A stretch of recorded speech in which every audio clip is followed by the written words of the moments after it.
Another in the series of presidential profiles, Jimmy Carter, 39th President of the United States. The great majority of the world's people cannot remember a time when the nuclear shadow did not hang over the earth. Our minds have adjusted to it, as after a time our eyes adjust to the dark.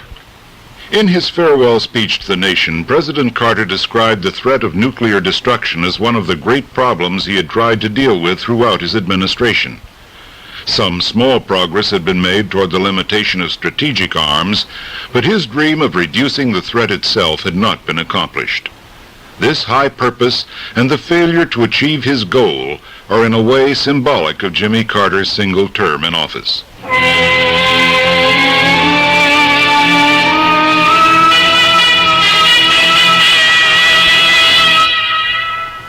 He was born near the little town of Plains, Georgia on October 1st, 1924, and was christened James Earl Carter, Jr. He always preferred being called by the folksier name Jimmy, and eventually he came to insist upon it. There were some hardships in growing up in the rural South during the Great Depression, but his family, unlike many of their neighbors, was never in need. After attending local schools, he enrolled as a student at Georgia Tech in Atlanta and joined the Naval ROTC. From boyhood, Jimmy had dreamed of Annapolis and the Navy, but he was not able to secure an appointment to the Academy until 1942, during the early years of World War II. He did well academically with little effort and graduated after the war had ended. He married Rosalind Smith, a pretty girl from his own town, and the young couple settled into the security of peacetime Navy life. Jimmy spent 2 years in battleships and 5 in submarines, and advanced to the rank of lieutenant commander. In November 1952, he was appointed senior officer of the pre-commissioning crew of the atomic submarine Seawolf. During his 7 years in the service, however, he developed an urge to explore broader fields than he felt the Navy could offer him. I decided to resign from the Navy and come home to Plains, to a tiny town, a church, a farm, an uncertain income. I had only one life to live, and I wanted to live it as a civilian, with a potentially fuller opportunity for varied public service. The death of his father also appears to have influenced his decision to return home to Georgia. Jimmy took over the operation of the family business, wholesaling peanuts and dealing in seed and fertilizers. He and Rosalind prospered in the work, and soon Jimmy was involved locally as deacon of the Plains Baptist Church, an official in the Lions Club, and a member of the Planning Commission. He had begun to exploit a long-standing taste for politics, and he now proposed to find a grander goal. In 1962, he set his sights on a seat in the Georgia Senate. He was elected, and in short order earned a reputation as a hard worker. His colleagues began to see great promise in him. In his autobiography, Why Not the Best?, the chapter covering his 4 years in the state Senate concludes with these words. Reinhold Niebuhr observes that the sad duty of politics is to establish justice in a sinful world.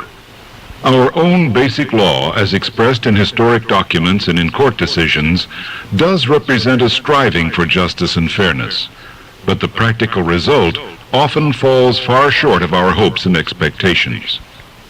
In 1966, Jimmy ran for governor. He was scarcely known outside his own South Georgia district, but members of his family joined with him in a determined campaign, and his smiling face and ready handshake soon won him a wide following. He lost the nomination, however, and the collapse of his high hopes seems to have been a crisis of enormous significance for him. He went home to Plains, shaken and depressed. His family rallied to him. His sister, Ruth Stapleton, an evangelist and faith healer, came to comfort him and began what Jimmy called his conversion experience. He was soon to describe himself as a born-again Christian, and from this time on, his religion was the guiding force in his life. He decided to run again in the next gubernatorial election, and he swore to himself that he would not lose. Using many of the same men who later helped him to win the presidency, Jimmy Carter ran a no-holds-barred campaign against all opponents, and in 1970 was elected governor of Georgia. His career in that office was undistinguished. He was proud of having accomplished much in the preservation of historic and scenic sites throughout the state. The major boast of his years as governor, however, was that he made an enormous reduction in government bureaucracy. The extent of the reduction has been questioned by many critics, some even claiming that it was little more than a cosmetic rearrangement. During the last half of his term, the governor's office seemed to lose appeal for him, and in 1972 he announced an interest in the presidency. He devoted himself to the campaign with single-minded determination. These were the years of the Watergate scandals, and a man who presented simple virtues, conservative ideals, and a deep religious faith was a dramatic contrast with the many other politicians whose names were far better known. He won early victories in the primaries, even defeating George Wallace in Florida. At the Democratic Convention, he secured the nomination on the first ballot. As his running mate, he chose Senator Walter Mondale, a liberal well acquainted with the business of the federal government. But once nominated, Carter seemed to lose steam. Opinion polls showed that his popularity peaked early and began to wane. He was still able to beat incumbent President Gerald Ford, however, and by a substantial margin. In 1976, he became the first president from the Old South since the Civil War.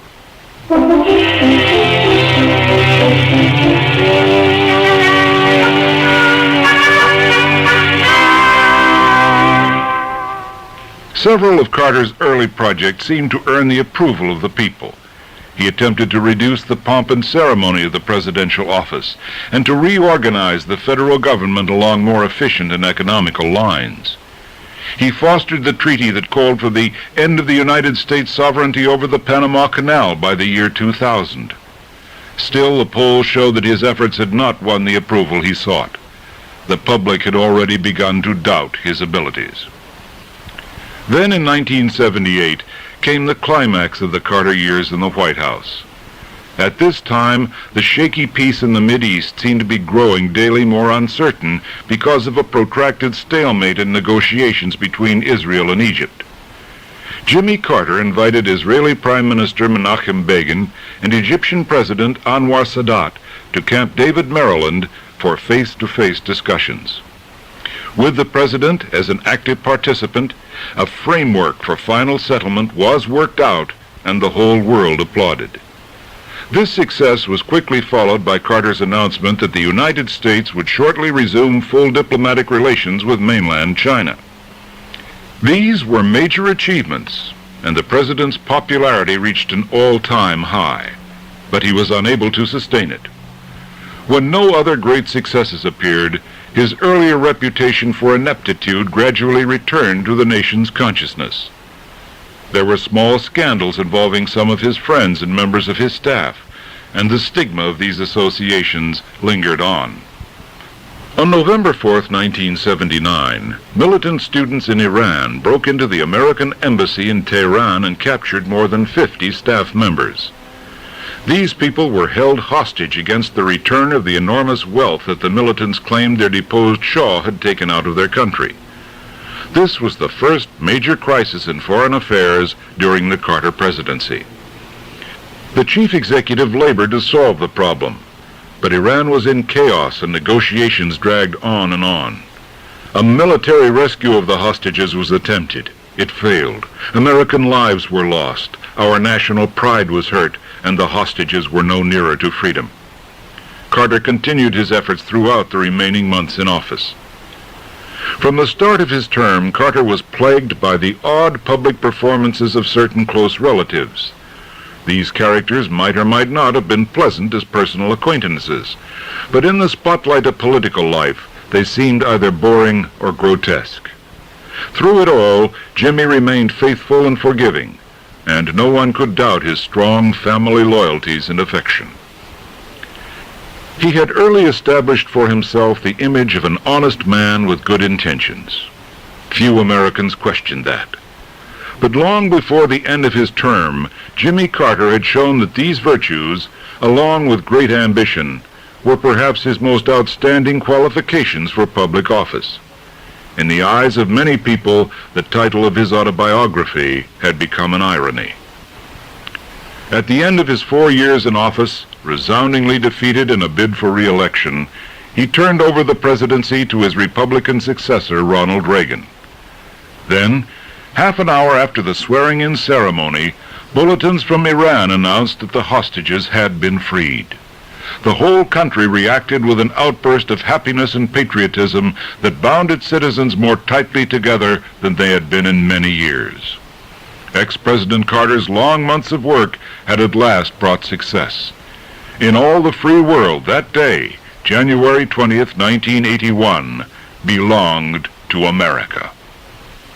As he was about to leave the nation's capital, Jimmy Carter stood at attention, his hand held over his heart, as the United States Marine Band played the Star-Spangled Banner.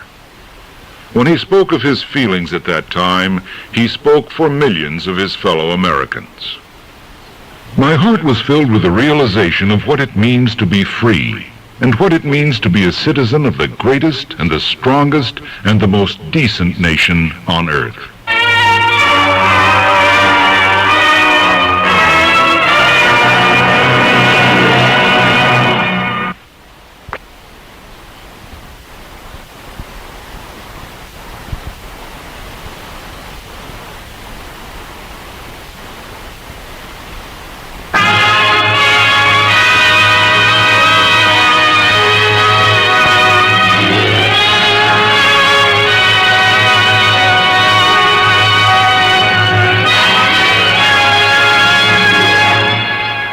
Another in the series of presidential profiles, Ronald Reagan, 40th President of the United States. There are many people who say that no agreement is worth keeping if it causes trouble to ourselves. We can't live that way. We have an obligation, a responsibility, and a destiny. We are the leader of the free world, and I think that to a certain extent, in the last few years, we have abdicated that in a very definite withdrawal of moral commitments. That statement, made early in Ronald Reagan's campaign for the presidency, sums up much of his personal and political philosophy. The key words are responsibility and moral. They suggest the simple virtues of keeping one's word, helping others, and doing the right thing. They reflect the man's deep conviction that we are here to shape events, not to be shaped by them.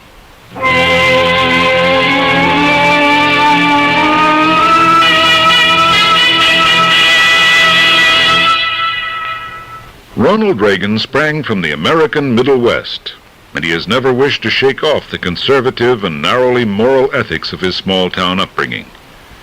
He was born in Tampico, Illinois, on February 6, 1911.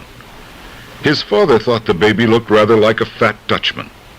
That notion may seem at odds with the trim appearance he has presented throughout his adult life, but the name stuck, and he's been called Dutch by his friends ever since. When the boy was 9, the family settled in Dixon, Illinois. At this time, the greatest heroes in the world to Dutch were the high school football players. He himself made the varsity team in his junior year, and his love of the game never diminished. His scholastic career came second to his interest in outdoor activities, but he was blessed with a photographic memory, and his grades were above average.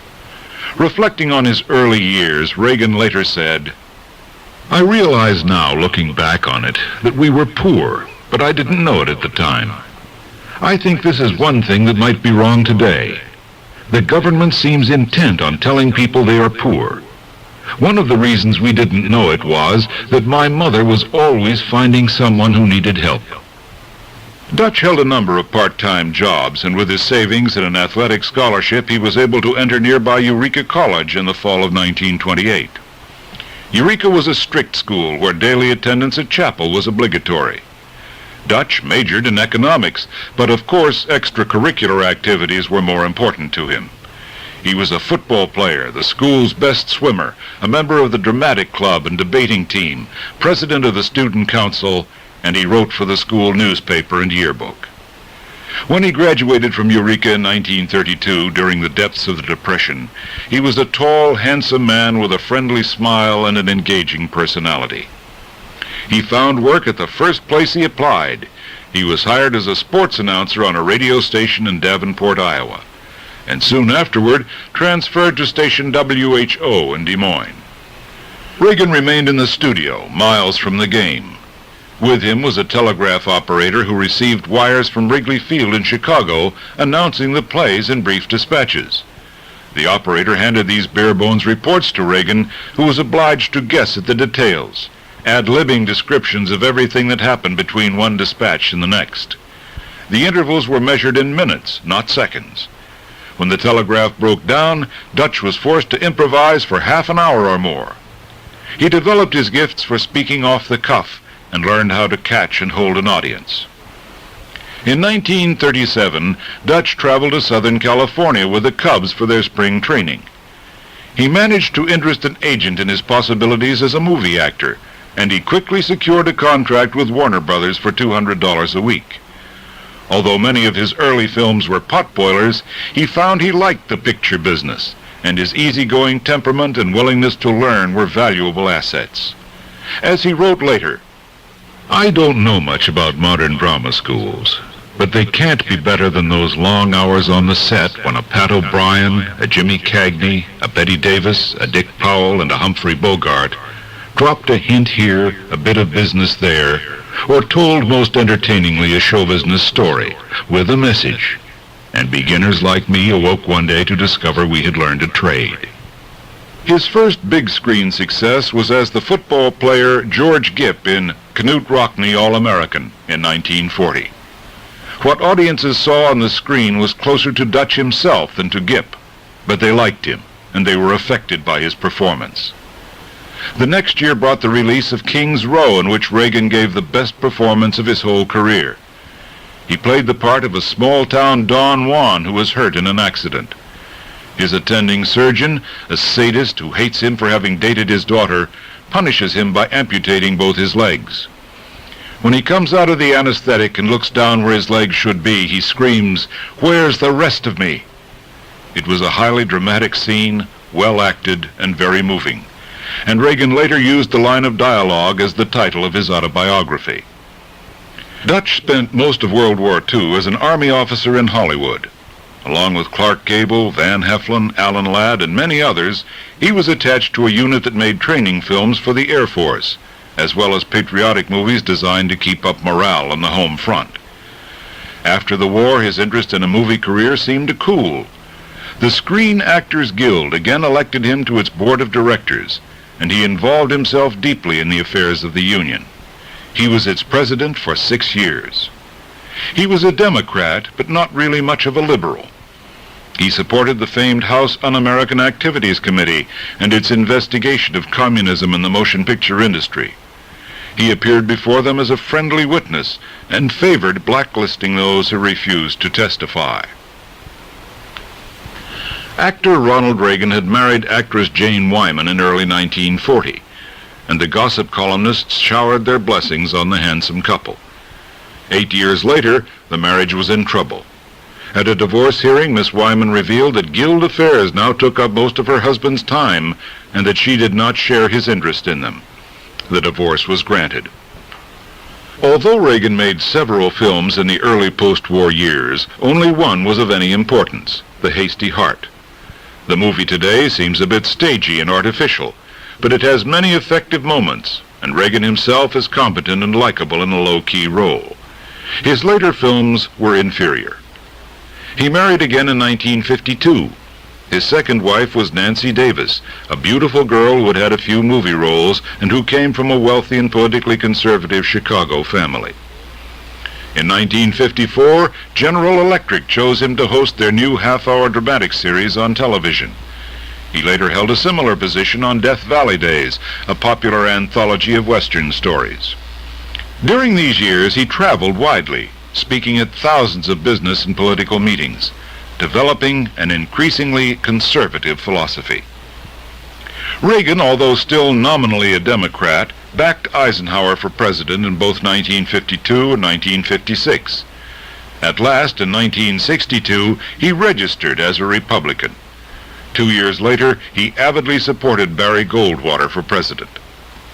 Several influential and conservative California Republicans persuaded him to run for governor against the Democratic incumbent, career politician Edmund "Pat" Brown.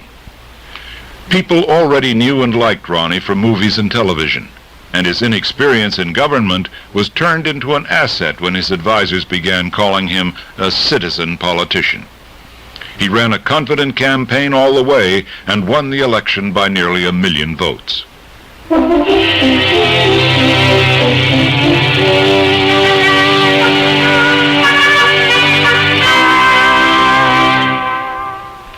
He had repeatedly vowed to reduce the size and cost of the state's government, and he set to work to accomplish these goals. A 10% across-the-board cut in spending was ordered and noisily publicized. The actual reduction ended up closer to 6%, and much of that was managed by postponing essential expenditures that would be made eventually. He generally favored industry and exploitation over conservation, a fact that caused continuing friction throughout his 8 years as governor. In 1968, 2 years after taking over as governor of California, he made a tentative bid for the presidency. He did not try again until 1976, when he made a serious effort to wrest the nomination away from President Gerald Ford. He failed, and the election went to Jimmy Carter anyway. At a time when the world seemed to be changing too fast, Reagan represented a solid resistance to change. His detractors were fond of saying that he offered simplistic answers to complex questions, and yet by 1980, that seemed to be exactly what the people wanted. Carter's try for re-election was buried in a landslide of Republican electoral votes, and Ronald Reagan became the president. In his inaugural speech, he returned once again to the same 2 issues he had advocated from the start: reducing government bureaucracy and slashing the federal budget. The majority of Americans agreed both jobs must be done. On March 30th, 1981, Ronald Reagan became the 5th of America's presidents to be hit by gunfire. As he left a luncheon at a Washington hotel, shots were fired at his party. Secret Service agents pushed him into his waiting limousine and it sped away. 3 wounded men lay on the sidewalk at the scene. The president himself had been shot in the chest. He walked into the hospital under his own power and was rushed into surgery for the removal of a bullet in his lung. There were echoes of Dallas in the minds of many Americans glued to their radios and TV sets that day. But this time the outcome was far happier. The nation saw that their chief executive was an extraordinarily healthy 70-year-old, a brave man whose good spirits faltered only when he was told that others had also been hurt. Gradually, as hospital reports on all 4 men grew favorable, the country recovered from its shock, and our lives returned to normal. The president, well and fit once again, was soon back at his desk in the Oval Office, fighting his unending battle against big government. Another great American ordeal was past, and we faced the future with our usual optimism. President Reagan's legislative achievements included 9 victories on issues ranging from tax cuts to foreign aid during his first year in office.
Leroy, where's Uncle Mort? He's hiding. Well, I'm looking for him. Yeah, that's why he's hiding. Somebody looking for Mr. Gillsleeve? He's in the basement. Oh, for corn's sake. Tonight, in the second of a new fall and winter series of Wednesday evening broadcasts, the Kraft Foods Company presents